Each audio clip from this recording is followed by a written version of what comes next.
We're gonna start with what to bring, and actually all in your manuals. Each site requires different things, so be prepared to bring all this. I recommend you bring pens and pencil.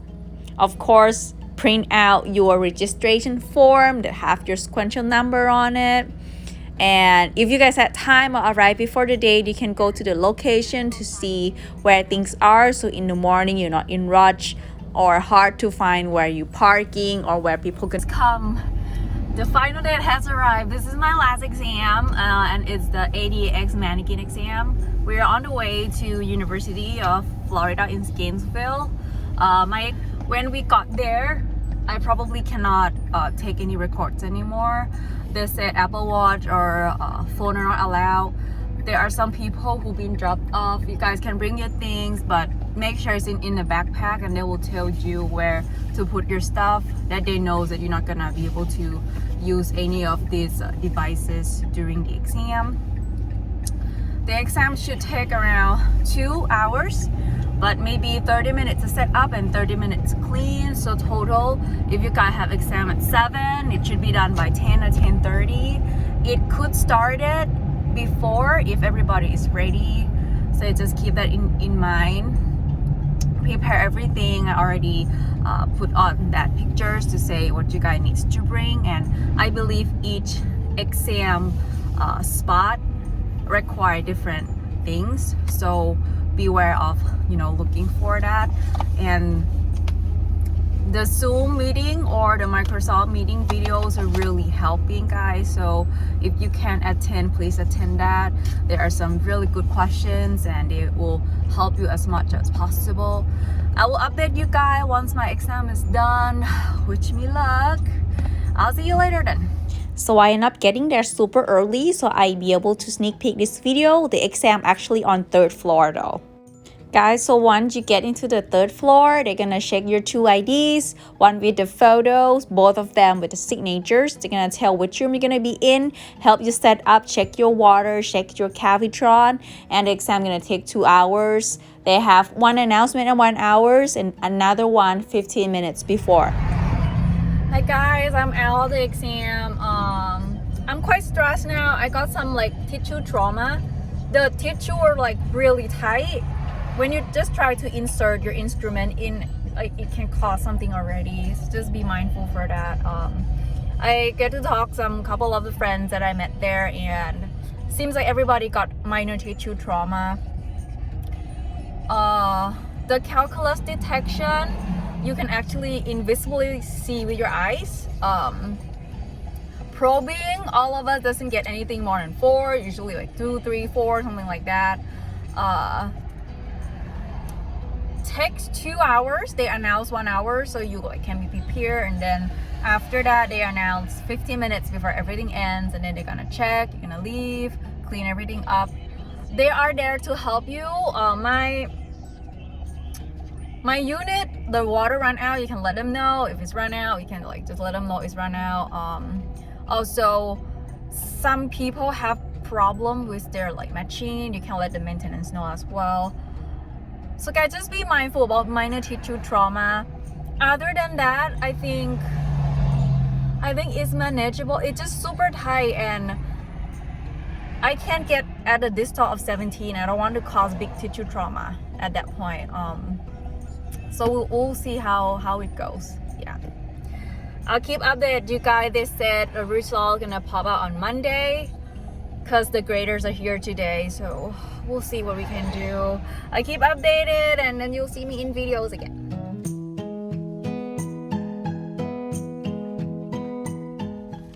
Hello guys, I am back, and the results are out, and I passed exam. So today I would like to give you guys what helped me pass through the exam, some tips and some tricks that I think it will be beneficial for you who are looking forward to take a mannequin for ADEX exam for your dental hygienist license. So first off, that I want to tell you is be prepared. Please do study the manuals that they give you. The manuals are gonna look like this. You can print it out, study online, whatever. Try to read through everything. They literally have everything from what you have to be presenting there. A lot of people ask about what IDs to bring. So you should bring 2 IDs. Is a must. So the first ID has to be the one that have picture and the license, not the license, signature. The second one should be the ID that have signature only. So you can use your credit card that have signature in it. The first one can be your driving license, your passport that have signature and photo. And the second one, you just need a signature on it. Yeah. So most people use their IDs like license, and then the second one is the credit card. Okay. Right after that, they're gonna tell you what groups are you in. When you actually got registered, they're gonna tell what time you have to come. You do have to bring that. It's either gonna be in your phone or you can print it out. It's gonna say your sequential number, which is gonna be the 3 digits. That one you have to bring, and just bring it out when they check in with your IDs and you got registered. Then you're gonna study to what is actually gonna be on the test. Okay, they'll literally say with the scoring and everything. Okay, I'm gonna put this on so you can go through it with me. So the first thing is actually the calculus detection. That's the first thing that you should do. So my tips on here is those who have loops, you can see the calculus right away. So the calculus itself, okay, let's see. It's gonna be on the upper arch, okay? And the calculus is with the tooth. So actually a part of the tooth that are bumped out. It can be a big bump. Usually they're ledge. They can be like the small little circle one. But I'm gonna be honest, you can see it. They'll literally state it in the manuals right here that if it's not a subgingival calculus, if it's just rough grainy surfaces, it is not. Rough and grainy surface is not considered calculus and would be marked no. I think the why they say that is because some people try to probe it or whatever, and it's the tooth is plastic, it's a lot of probing can cause some grainy surface. So look for big ledge or little ledge. That's what you're looking for, and that is 4 assigned teeth for it. Mine were, I think, 2 in the front, maybe the canine and the premolars, and another one is gonna be two molars on the back. So yeah, if you find yes, you tick yes. If you no, tick no. So for that, they're gonna be MDFL for that. They will just assign the teeth number and you just tick yes or no, and that's pretty much it. It's very obvious. I doesn't have loops. My loop doesn't work that day. It doesn't function. I didn't wear loops. I still passed. So those who have concern, like, should I buy loops? If you do have the budget, it will help you. 100% will help you. If you don't have loop, you still have a chance to pass, okay? Okay, carry on to calculus removal.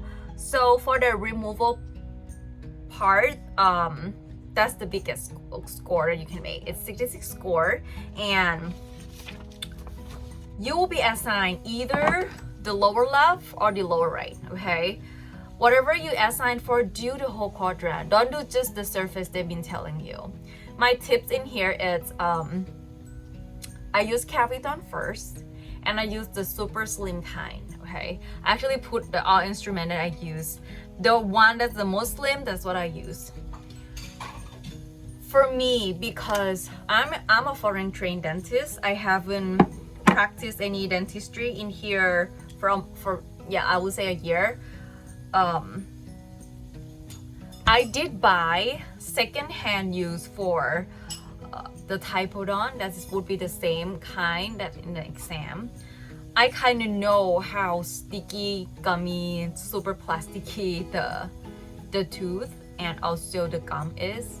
I practice it with Cavitron at work where I do, now training at, and I also come home and practice with my scaling. If you guys have budget for this, I would really recommend it. Some of you are students, you already know how to do this, you already have this stuff. please do practice at home. Maybe time yourself out. It really helped me because I know how much pressure I should be using for the exam, and it really helped me get through it or understand it better. So for calculus removal, the calculus looks white grayish, like white, yellow, and grayish kind of color. If you do use your probe to like pull a little bit out, you can like actually see that there are something in there. For me, when I got in, I do my calculus detection. I check it once or twice that, you know, I'm pretty sure that it should be right. I go on to calculus removal. What I do first is I go on with Cavitron. Mine, I got assigned for the lower left. I think I used After 5, Cavitron. Go through everything first. With that tiny Cavitron, you can actually see where the calculus is, and the calculus already popped out super easy. I go through like once or twice. I blow dry everything, and then I start scaling from the back to the front, and these are all up to you. Some people do like one by one. I do by side by side. So I would do like the lingual first, and then go to buccal, and then mesial and distal. Most of the calculus detection are gonna be in mesial or distal, guys, so be prepared of that. The gums are super tight on premolars and canines and anterior. That's gonna be something you have to be concerned about, and be prepared not to cause gingival tissue trauma. I'm pretty sure now most of you who are gonna take this exam in Florida, you're either gonna be a foreign trained dentist or you're gonna be dental hygiene students. You all have the skills to do it. Just don't get panic, get rushed, and then make the tissue trauma, because it actually stated in there, if you got major tissue trauma, then you fail. Okay, just be mindful of that. The exam itself gonna tell you 10 surfaces that it needs to be clean, and it's gonna be score 5.5 each. Those teeth are very important, those surface important. Just be beware of that. The other surface still gonna be score, and that's gonna be in the final case presentation, which is evaluation of calculus removal on all unselected surface. If you do have calculus remaining on that surface, it's gonna be cut out points, okay? And we do not want that. Check every tooth, and again, for me, with normal patient and us distance, I can see if there are remains on it. Like, you can probe the gum out a little bit, and you can actually see in there if there are remaining. For me, Cavitron it's a lot easier to actually use the instrument to get the subgingival calculus out a lot easier for me. That would be my tips for you guys. After that, you clean everything. It's gonna be a periodontal probing measurement. So far, as has been asked other students or other exams people that take that day, it's gonna be from 2 millimeters to 4 millimeters. I didn't see anything beyond that or lower than that. So yeah, keep that in mind. What I would like to say is beware of the time. I know some of you are scared of using the Cavitron because it can cause tissue trauma. For me, I feel like Cavitron can actually cause less trauma because it doesn't scratch the teeth. Yeah. When you do actually use instrument, you actually did scratch the teeth without knowing. And by scratching that teeth, it makes the teeth become chalky and rough. And then you're gonna start thinking, is that a calculus? Yeah. So use Cavitron with light pressure. Go slow and go through as much as you can first without making as less trauma as possible. And then go through one by one to all the surface, and then you can get it there, okay? Look at your times wisely. I would recommend to check everything more than 2 times if time allows you. I do check my calculus detection more than 2 times. I think I do like 3 times checking, and I check my calculus removal twice or 3 times as well, and as well as my probing measurement. When you're done with the exam, you dry everything out, the floor examiner is gonna come and take a look, check again if they put information that you actually do everything in there right just before, you know. Make sure you dry everything good. Drying the teeth really helped me as well. Once you do clean, dry, super dry, and then like I said, you can probe, or you can pull the teeth a little bit out. You will see if there's calculus remaining when it's dry. When it's not dry, it's kind of hard to tell. Those who have loops, you guys has a lot higher chance because it's gonna be a lot easier to see. I didn't have loops at all. It's bending, so yeah. Let's see what else I want to tell you. Be calm.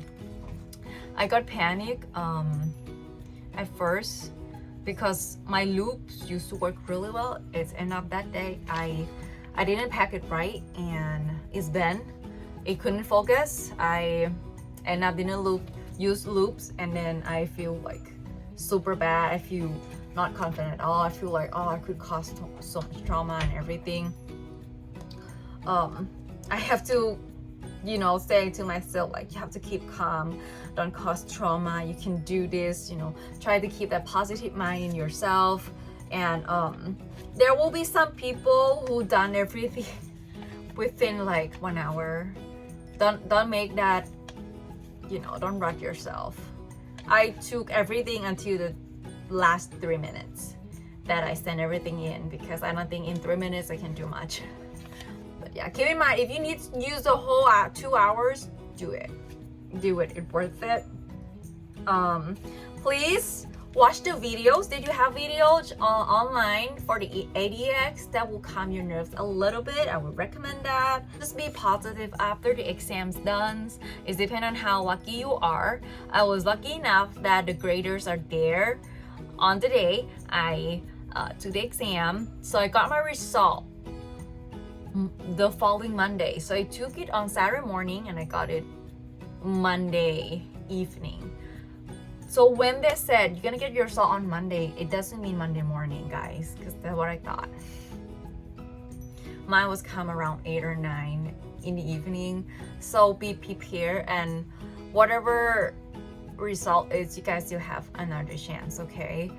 For those who, you know, just graduate, or for those who still doesn't know what to do, those who are like me, a dentist from another country, if you do get to assist at some clinic before, or if you do get to work or train at some clinics before, you get a lot of tricks and a lot of support from your coworkers, from the farmer, hygienist, from your doctors. That would be a great idea if, you know, you don't have any other jobs right at the time. For me, because I definitely borrows a lot of things from works too, and it help me save, you know. Yeah, each of your faculty that you're gonna use for your exam, they're gonna give you facility information, what to bring, what to not bring. Beware of what to bring and what to not bring, okay? I almost bring the wrong Cavitron handpiece, which will not be matched and will not be working. I'm glad that I did go through the Zoom meeting or the Microsoft meeting that say what to bring, and I get to ask the questions. If the facility do have an option for you to, you know, attend the meeting before you go there, do it. You'll learn a lot of, you know, questions answered and stuff like that. If you need something to ask, it's help calm your nerves. They usually do it 2-3 days before the exam, so if you do need to rent or to borrow or to buy something, you still have time, okay? Please make sure you really bring everything there, because if you don't have it and then you realize at the time you don't have it, it will make you nervous and then it will not do good, okay? That is so far my tips and tricks, guys, and in the future I would be making all the steps of how to become dental hygienist in Florida. Now I'm going through the process. This is my last exam. I would definitely make another video of how I go through all this process and, you know, eventually get a license here. What do I use for all my study materials, and what the process, how long does this take? Everybody use at different times, you know, we have different life that we live. I really hope it will help not just the foreign trained dentists to be hygienists in Florida, but also hygiene students as well. Thank you for watching. If you can, please like, share, and subscribe my channel. There's a lot going on in my channel right now. Thank you so much, and I hope that I'll see you guys again on my next video. Have a great day and a great night. Bye guys.